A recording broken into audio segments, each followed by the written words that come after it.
I attended a great presentation this past week, and I want to share with you 3 takeaways that I got from it. This was something put on by globestreet.com. It included the CEO of Arbor Mortgage, and it included a couple of executives from Freddie Mac, the people responsible for Freddie Mac's multifamily program, and now their single-family portfolio program. Other videos here, I explain what's happening with multifamily crossing over into single-family rental and how that provides big opportunities for a lot of people on both sides. The takeaways were this: the executives at Freddie Mac were very clear that they are very driven people. They're very motivated to help provide affordable housing, to solve the affordability problem for a lot of families, millions of them. And they know that the use of low-cost financing and liquidity and the standards they can inflict into the system. And just the idea, the way he put it was, when an owner of multifamily or now single family can borrow money to grow their portfolio and then come back 8 months later and do it again, and it's the same application process. It's just a matter of updating paperwork, 60-day closing, great rates, standard products, constant improvements. What that does is that it creates the opportunity for more professional landlords and lower cost financing. There is definitely a correlation, and they're finding this, that if you provide landlords with lower cost of financing, they are not going to press rents as much. Okay, it's just that simple. And they've learned it about multifamily. They've learned it about small balance multifamily. So regular multifamily, large apartment buildings, small balance 2, 3, 4, 5 family apartment houses, and now single family. And so that was the first thing. They're very motivated people. They work in a pseudo-government environment, but yet they don't act that way. They act like very inspired people in business trying to solve a big problem, and they're having an impact. The second takeaway that I've already alluded to, which is the large multifamily in Freddie Mac and Fannie Mae and FHA. Fannie and FHA are coming soon on this, I believe, but Freddie Mac is pioneering. They've all been very comfortable with the multifamily aspect of this for a long time, and they have begun to recognize single family. But what I learned more about is how there was an interim step.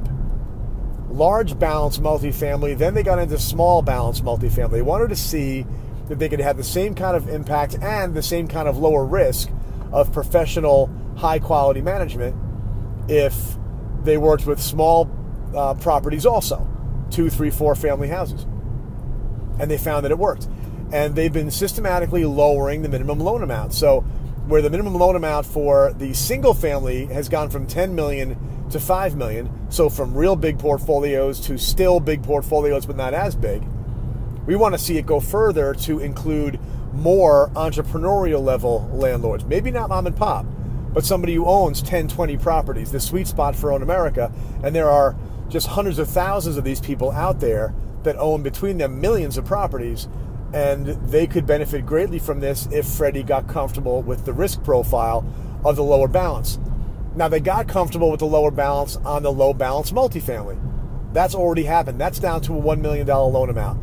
So I think it's fair to recognize the pattern and forecast that as they learn and get comfortable, Freddie Mac will also reduce that minimum loan amount to the $1 million level, and that'll make it available. Low rates, great financing, available to just tens of thousands of more landlords, allow those companies to grow, to consolidate, and to achieve their goal, which is for everybody who's a part of our ecosystem here. It's all about accumulating the largest ownership stake in America that you can via investing in real estate. And for us, we like houses, right? Lower barrier to entry, more granular, more strategic. And the third takeaway was this very, very clear sense and an overwhelming feeling that I got that they've crossed over the point of no return. They could always change their mind and go back, but they have satisfied their curiosity.